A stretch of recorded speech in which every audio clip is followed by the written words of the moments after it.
So I'm extremely excited to be sitting next to this guest. You know, you may know her as Grenade, but I know her as Kelly, an awesome person. So, Kel, how are you doing? I'm really good, thanks. How are you? I'm doing really good. First and foremost, welcome to our podcast.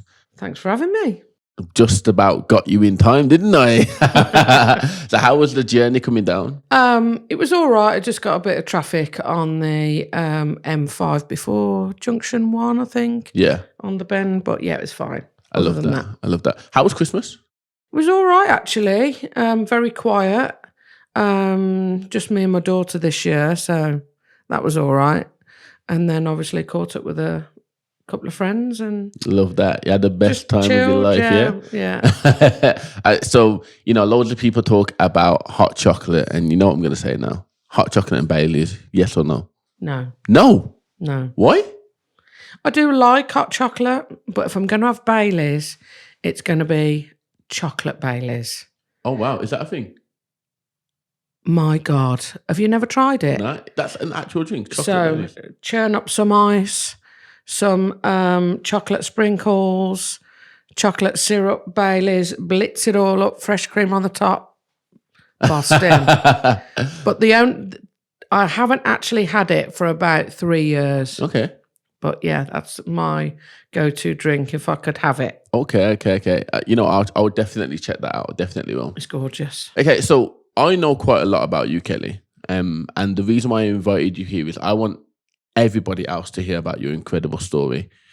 Oh, okay. So I'm going to start off by asking you, like, who are you? Like, what have you done? Okay. Well, I'm Kelly Phasey, a Commonwealth Powerlifting silver medalist, European Powerlifting silver medalist, Western European gold medalist. I actually can't remember what other medals I've won. You've won that many? No, not really. Like individual lifts, like bench only in the World Championships, going back at, I think, 2016. What is that website you told me about the other day? Crazy. Open Powerlifting. Yeah. Yeah. So actually, when we looked at that, Crazy. I couldn't believe how much was on there. Crazy. I literally writ your name in and I was like, why is it like a page 2? Like, is that a real thing? When I saw page 2, I was like, wow, like crazy. Kept scrolling. Yeah. My mum was blown a bit by that because obviously I just used to take each competition as it came and, you know, if I won, fantastic. If I got a medal, fantastic. But yeah, and multiple British championships in bench only and equipped and classic. So yeah, it was. I did all right. Yeah, you're definitely a pro at this game, aren't you? Well, yeah, I did all right at powerlifting, and obviously played rugby before that. Okay, who did you play rugby for? I played for Worcester Ladies. I love that. So they've got 2 teams. Yeah, one's in the Premiership, or they're not around anymore. And my last season with them, they won the Premiership League. Mad, so crazy, that was fantastic to be a part of. Crazy. And they also had a second team. Okay. So was you doing like rugby and powerlifting at the same time? No. I had to stop playing rugby. Yeah. Because due to something wrong with, they found something with my brain.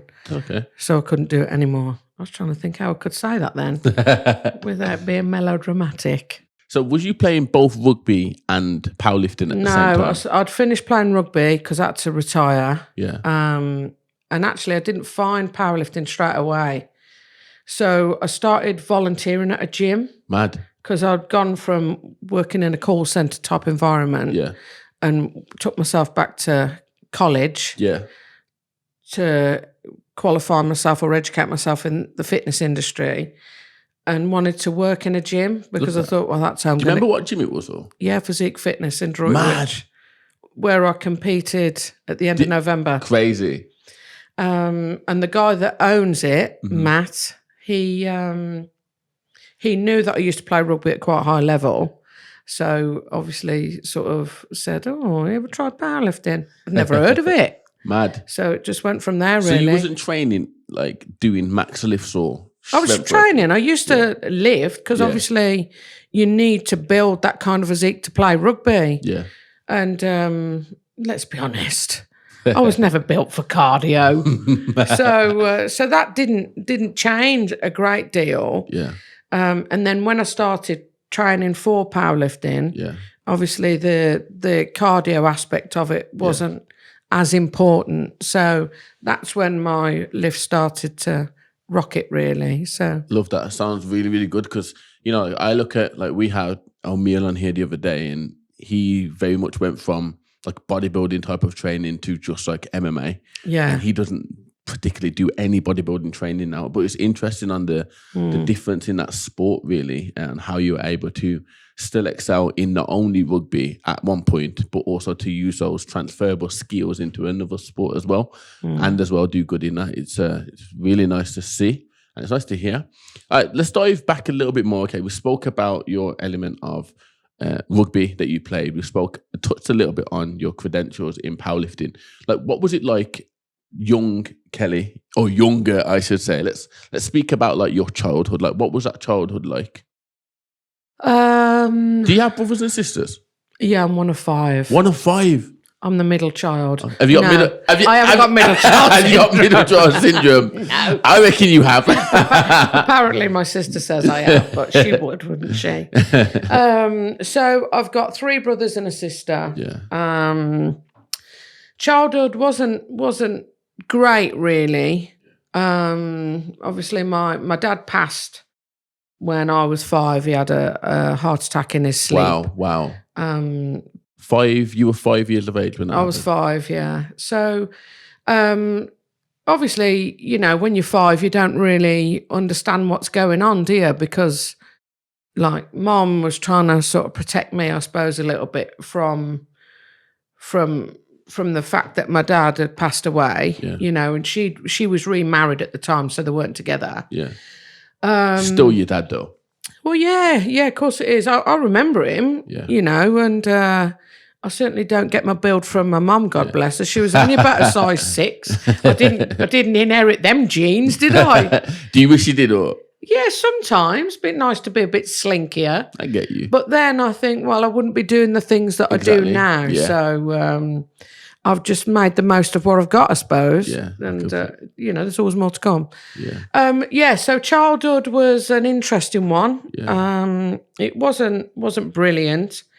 And that's because the guy that my mum remarried had was an alcoholic, and there was drug abuse, and, you know, I mean, when we got into my teens, so they got together when I was about 18 months old.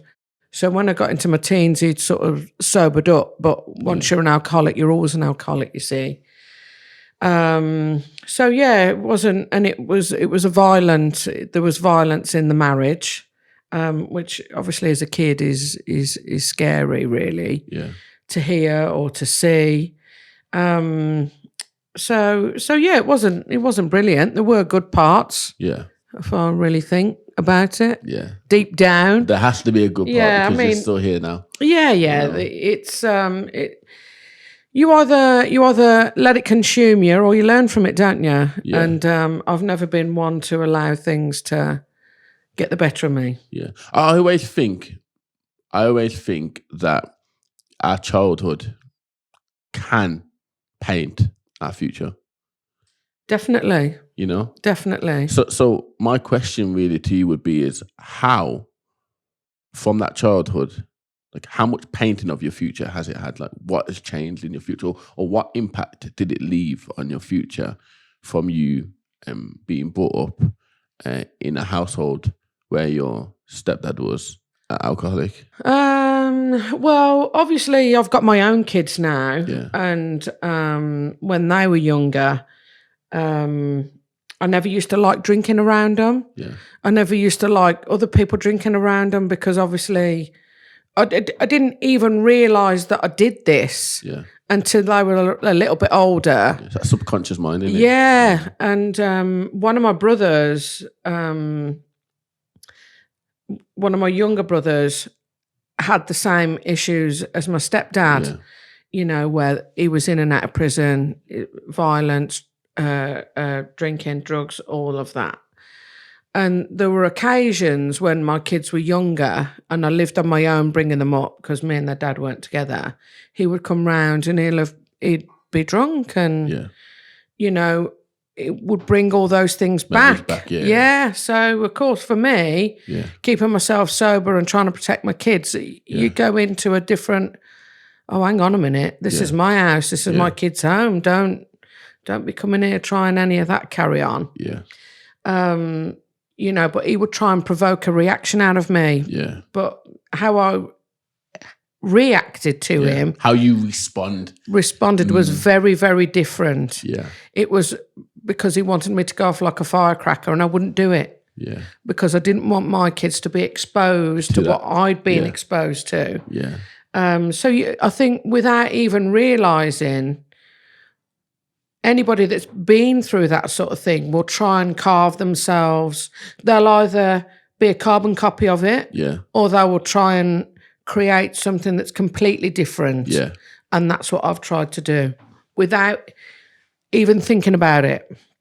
It's really good that you've been able to take control.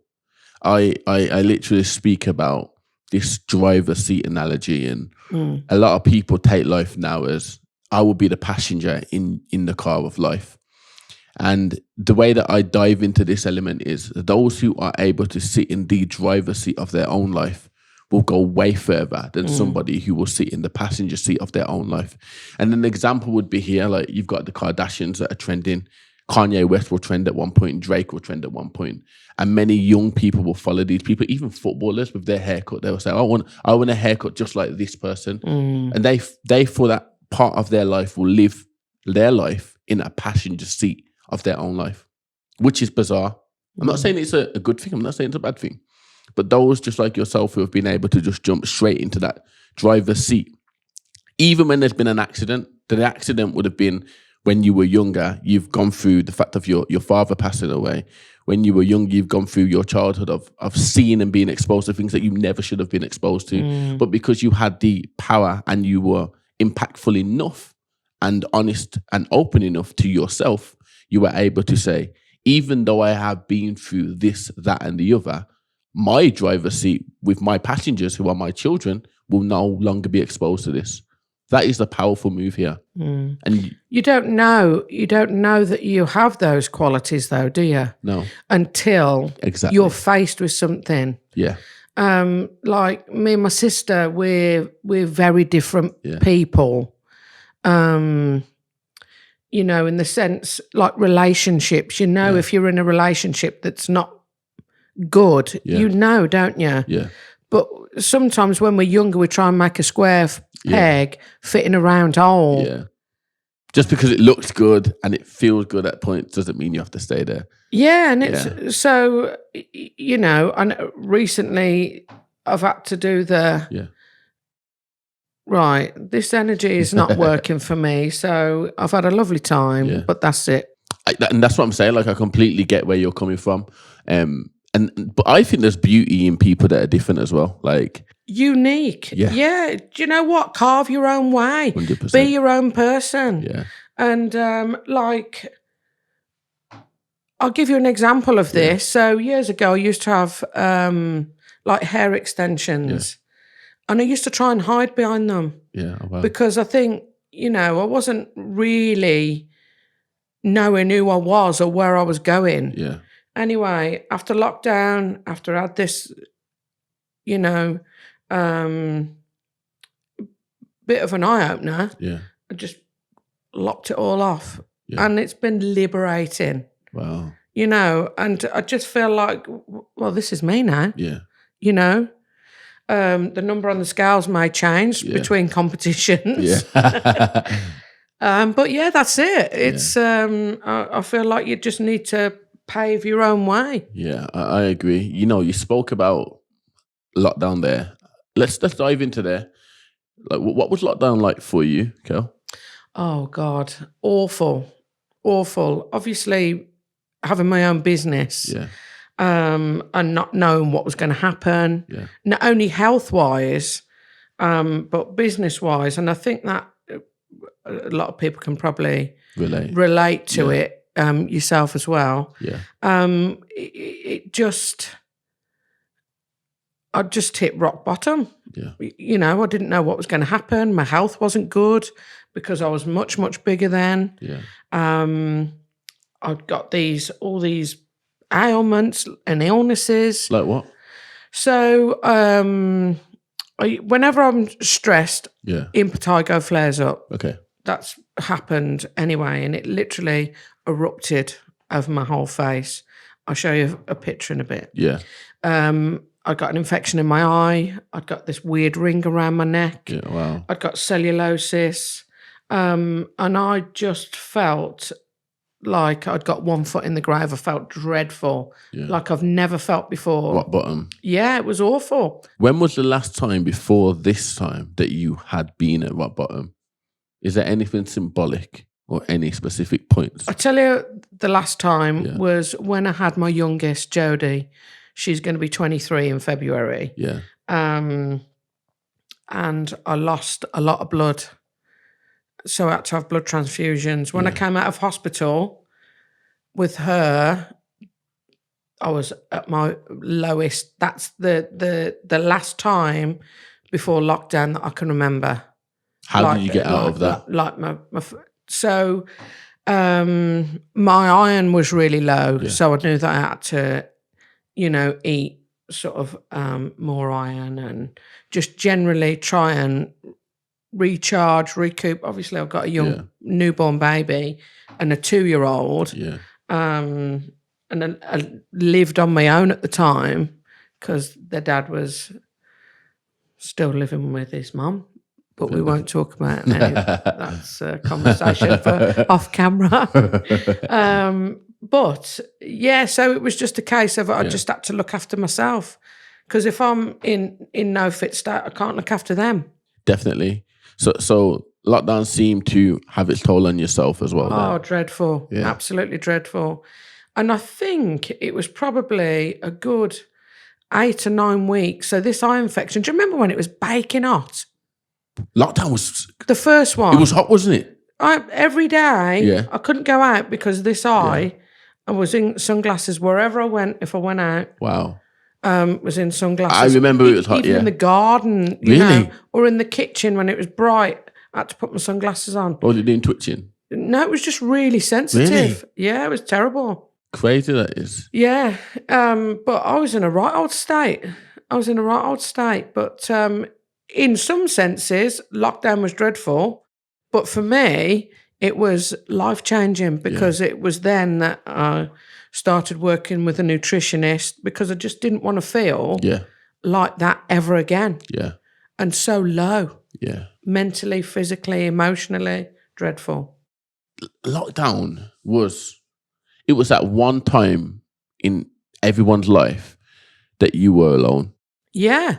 Like truly alone. Yeah, truly alone.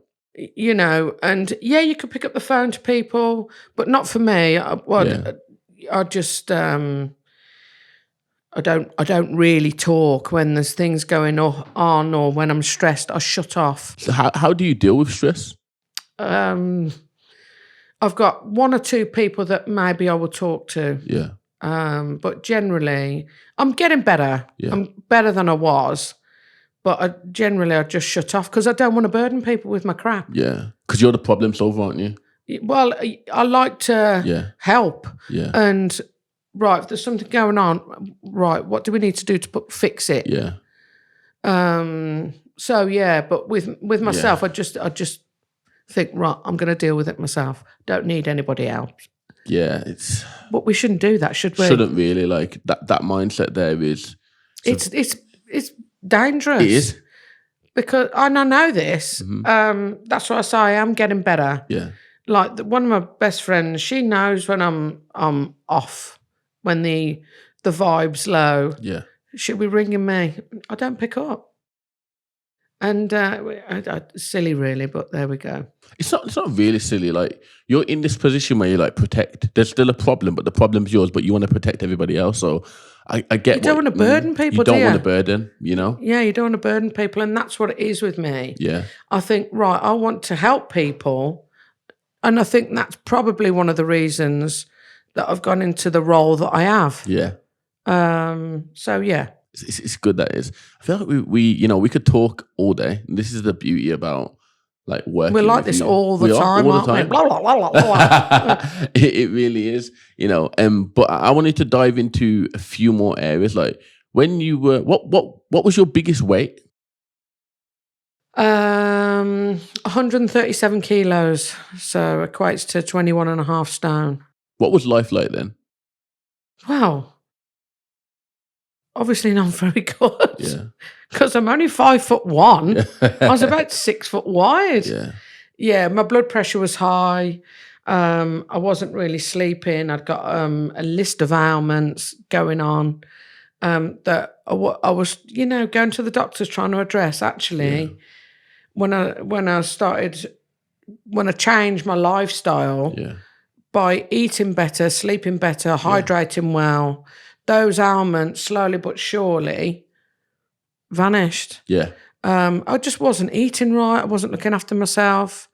It was awful. But what amazes me is how much the body will tolerate. Yes. Until you get to a point. For me, like just going back to lockdown, it was lockdown. Yeah. If we hadn't have had lockdown, I think to myself, would I still be around now? Because it was bad, and there's heart conditions in my dad's side of the family. Yeah, because your dad had a heart attack when you were 5 years of age. Yeah, so he went to bed one night. Yeah. Obviously, we're talking, I don't want to reveal my age, obviously. A young pup. 25 plus a few. Plus a little bit of that. Yeah, so like when I was younger, he was a welder. He'd be at work all day, come home, eat a pound of sausages for tea. Whereas we wouldn't do that now. No. So I just think, and going back to childhood quickly as well, being an adult and being able to, because we never had much growing up. Yeah. So like I would remember having like sausage, egg and chips for tea. Yeah. Well, not egg, because I didn't eat egg at the time. I do now.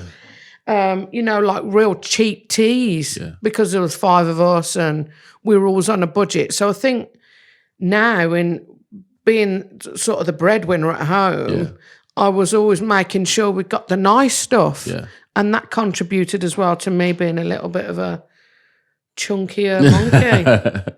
When we speak about we're both coaches. Yeah. And we both see both ends of the stick. Yeah. But when we speak about the element of the weight loss journey that you've been on, Kel, it's very vital for people to understand the feeling of when you were at your biggest. How did it feel? Like, I want to dive even more into it. What, on a physical level or mentally? Well, I'll be honest, I was probably in a bit of denial. Yeah.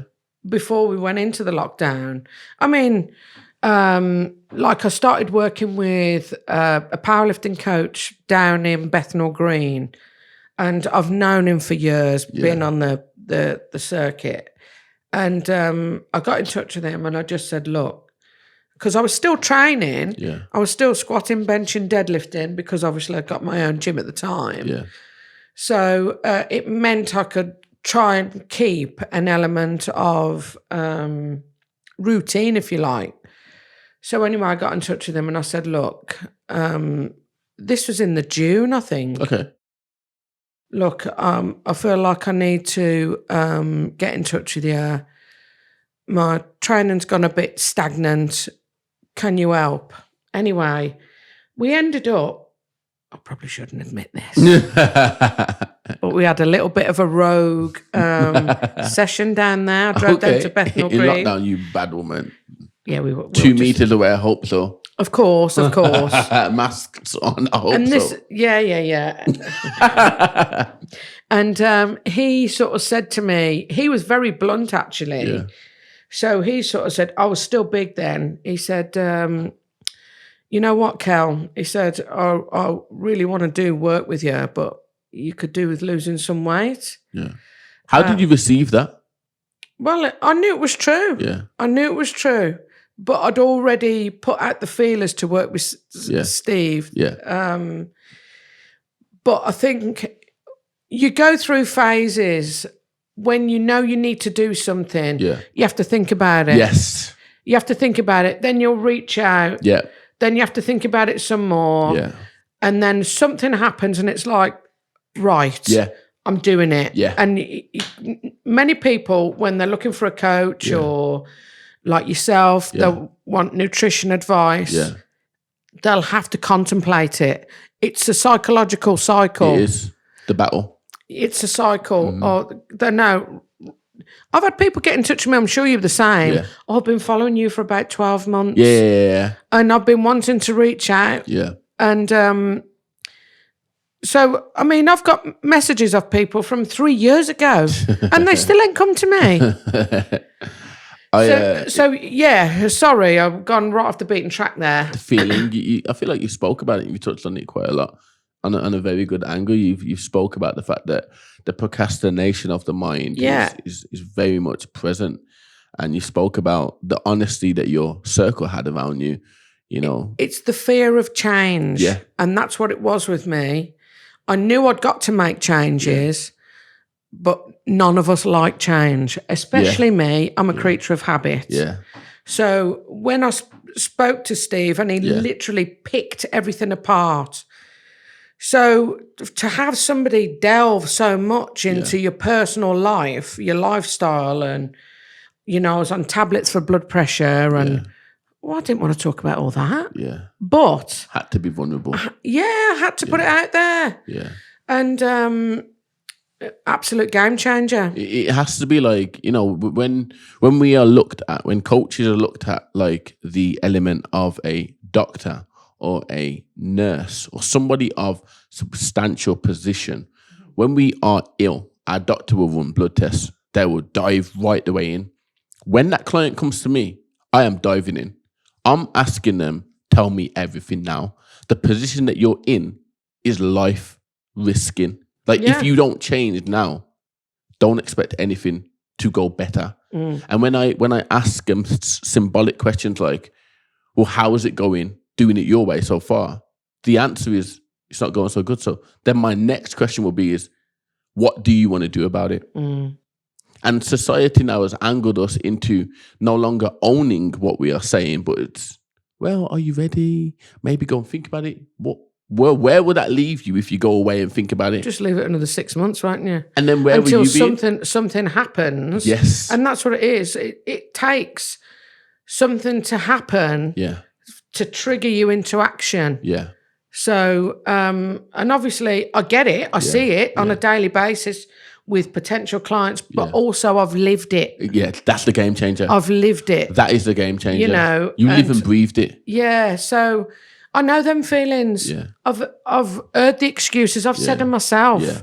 You know, and you can either talk about it or you can get on with it. Yeah. There ain't going to be no fluffiness with me. Nah. Yeah, you can talk to me. Yeah. But don't get me wrong, I enjoy life. I can tell. As you do. Yeah. But also I know what my limits are. Yeah. And it's just like, well, I don't want to be feeling like that anymore. And that's the thing. When I started this journey, never ever did I think I'd have lost 9.5 stone. Crazy. You know, my goal was firstly to get down to 100 kilos. Yeah. Which was 37 kilos off. Yeah. And when I got there, I thought, oh, actually, I could probably get down to 84. Yeah. And that's what I did. When I got to 84, I thought, oh, can we get down to 76? Didn't quite make it, but, you know, it's on the cards. And came off the blood pressure tablets. Yeah. Wow. These are the valuable bits that people don't really expose themselves to. I didn't want to be on tablets for the rest of my life. Yeah. I didn't want to be putting myself at risk of having a heart attack like my dad did. Wanted to be around for my grandkids. You know, she's 2 now. Yeah. Oh, I love that. Little gem. You know, and actually be able to lead a healthy lifestyle. Go out and like stupid thing like go on a dog walk with my best friend. Yeah. And not be like, well, I wouldn't do it because it would hurt my back. Yeah. Mad. So I'd sit in her house and she'd go and walk the dogs. Mad. Whereas now it's like, right, come on then, let's go. Yeah. And I didn't even tie in my shoelaces. You know, if you're driving along, you drop something in the footwell of the car. Yeah. I used to have to stop, get out and pick it up. Wow. It was only when I dropped something when I was a bit slinkier that I bent down and picked it up. Oh, my God. If I had my PB belt then, it would have been like... So it's little things like that made... Massive difference. A huge difference. Huge difference. And confidence. Yeah, that confidence speaks for itself, Kel.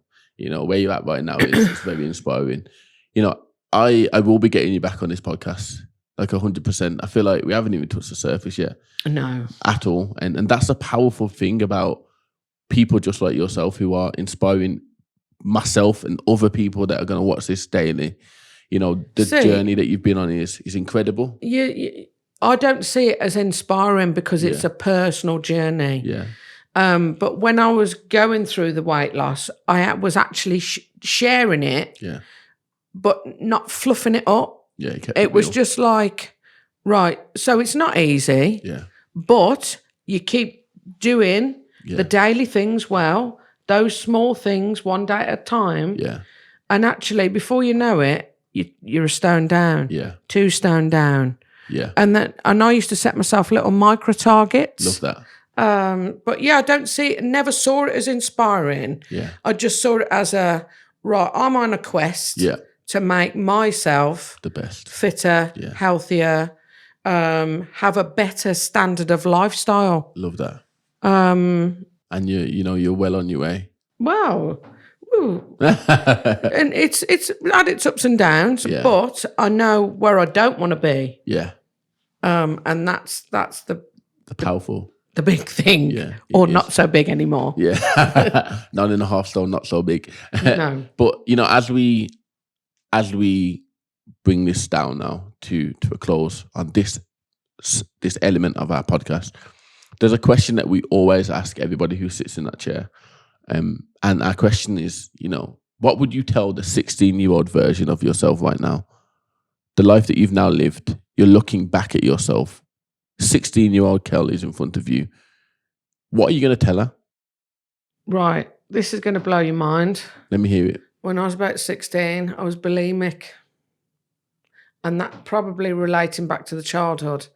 So I'd probably be having a serious word with her about sorting her crap out and not be doing silly things like that. Although at that particular time, I'd got issues with my weight and I was probably a size 12, which is madness really, isn't it?